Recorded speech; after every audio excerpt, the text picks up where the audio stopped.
भूत प्रेतों से जुड़ी कहानियां अक्सर लोगों को मनगढ़ंत लगती है। उनका मानना होता है इंसानी दुनिया में भटकती आत्माओं का कोई स्थान नहीं है, इसलिए इनसे जुड़ी हर घटना मिथ्या या काल्पनिक ही होती है। यहाँ तक कि कथित तौर पर सच्ची घटनाएं भी मानव मस्तिष्क को यह मानने के लिए राजी नहीं कर पाती कि वाकई हमारे आसपास रूहों का डेरा होता है। कई ऐसी फिल्में और धारावाहिक भी बन चुके हैं जो ये दावा करते हैं कि इनमें दिखाई जाने वाली घटनाओं का काल्पनिकता से कोई वास्ता नहीं है, वे 100% हकीकत पर आधारित है, लेकिन हम इन्हें बस अपना टाइम पास ही मानते हैं, फिर भी बगैर ये सोचे कि ऐसी घटनाएं वास्तविक भी हो सकती है। वर्ष 2013 में एक हॉलीवुड फिल्म आई थी, उसका नाम है दी कॉन्जरिंग, जिसकी थीम हॉरर थी। इस फिल्म में एक हॉन्टेड गुड़िया को दिखाया गया था। वैसे तो बॉलीवुड में भूतहा खिलौनों को आधार बनाकर कई फिल्में बनाई जा चुकी है, लेकिन दी कॉन्जरिंग में जिस एनाबेल नाम की गुड़िया को दिखाया गया है वह वाकई शापित है और आज भी यह लोगों को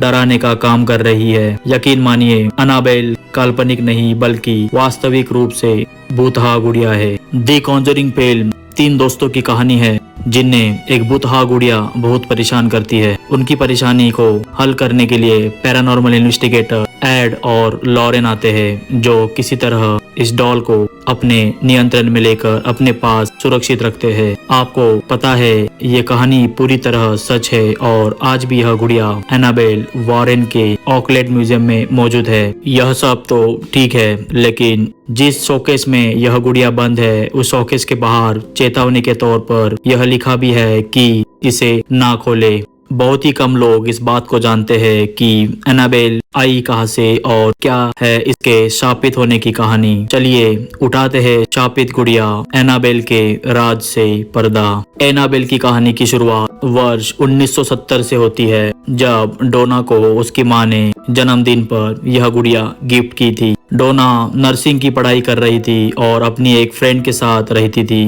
डोना अपनी माँ के इस तोहफे को अपने पास बेड पर ही रख कर सोती थी। ज्यादा दिन नहीं हुए थे जब डोना और उसकी फ्रेंड को इस गुड़िया के बारे में कुछ अजीब सा लगने लगा। यह गुड़िया अपने आप हिलने लगती, अपने स्थान से किसी दूसरे स्थान, यहाँ तक कि किसी दूसरे कमरे तक में पहुंच जाती। जब डोना और उसकी फ्रेंड कॉलेज से घर आती तो उन्हें डॉल कहीं दूसरी जगह मिलती। कमरा बंद होने के बावजूद एनाबेल बाहर मिलती थी। कुछ ही दिनों में घर का माहौल और डरावना होने लगा जब घर के भीतर हेल्प मी जैसे संदेश लिखे हुए दिखने लगे। खास बात यह थी कि यह संदेश चमड़े पर मिलते थे, जो कि उस घर में था ही नहीं। लिखावट देखकर लगता था जैसे किसी छोटे बच्चे ने यह संदेश लिखे हैं। फिर हालात और बिगड़ने लगे।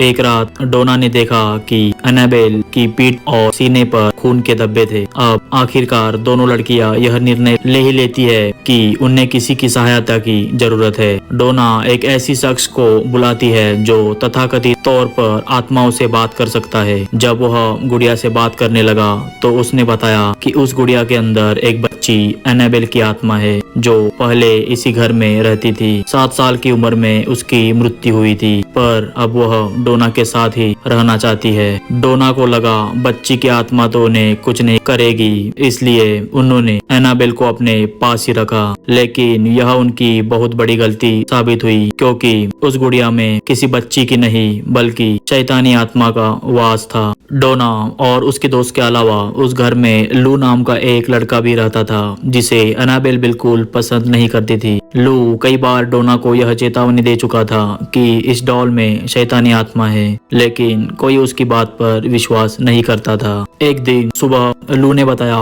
कि रात के समय उस डॉल ने उसे मारने की कोशिश की थी, परंतु डोना ने सोचा कि लू ने कोई डरावना सपना देखा है, इसलिए ऐसा कर रहा है। परंतु एक दिन डोना के घर पर ना होने के बावजूद उसके कमरे से चलने की आवाजें आती है। लू और डोना की दोस्त डोना के कमरे में जाते हैं, जहां एनाबेल लू पर जानलेवा हमला कर देती है। इस हमले के बाद लू सदमे में चला जाता है। इस घटना के बाद सभी को यह यकीन हो जाता है कि यह गुड़िया हॉन्टेड है। डोना फादर हेगन के पास जाती है और फादर हेगन उन्हें फादर कुक के पास भेज देते हैं। अंततः फादर कुक के कहने पर डोना को पैरानॉर्मल इन्वेस्टिगेटर वॉरेन दंपत्ति से मदद मिलती है। तीनों दोस्तों से बात करने और करीब 1 सप्ताह तक डॉल का अध्ययन करने के बाद वॉरेन दंपत्ति जान जाते हैं कि इस गुड़िया का राज क्या है। दरअसल उस गुड़िया में एक शैतानी आत्मा है जो डोना के शरीर पर कब्जा करना चाहती थी। वॉरेन दंपत्ति के अनुसार योजना के तहत पहले यह गुड़िया डोना का ध्यान आकर्षित करने के लिए घर में संदेश और खून के धब्बे छोड़ती थी। जब ये दोस्त आत्माओं से बात करने वालों को बुलाते हैं तो यह गुड़िया झूठ बोल देती थी। वॉरेन के अनुसार कुछ ही दिनों में यह डॉल डोना के शरीर पर कब्जा करने वाली थी। उस घर और तीनों दोस्तों को उस डॉल से मुक्ति दिलवाने के लिए वॉरेन दंपत्ति फादर कुक से एक अभिमंत्रित क्रिया करवाई और फिर उस गुड़िया को अपने साथ ले आए। लेकिन जिस गाड़ी में वे उस गुड़िया को ला रहे होते हैं, अचानक उस गाड़ी के ब्रेक्स और स्टीयरिंग अनियंत्रित हो जाते हैं। तब वॉरेन दंपत्ति को भी यह लगता है कि निश्चित तौर पर यह गुड़िया बहुत ताकतवर है। अपनी गाड़ी रोककर वह उस गुड़िया पर अभिमंत्रित जल छिड़कते हैं और तब जाकर एनाबेल शांत होती है।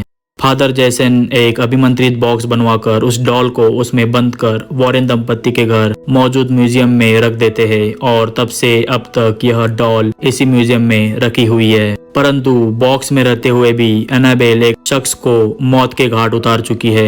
एक बार एक कपल वॉरेन का म्यूजियम देखने आता है और डॉल के पास आकर वह उसका मजाक बनाने लगता है। म्यूजियम से बाहर निकलते ही उस लड़के की रोड एक्सीडेंट में मौत हो जाती है।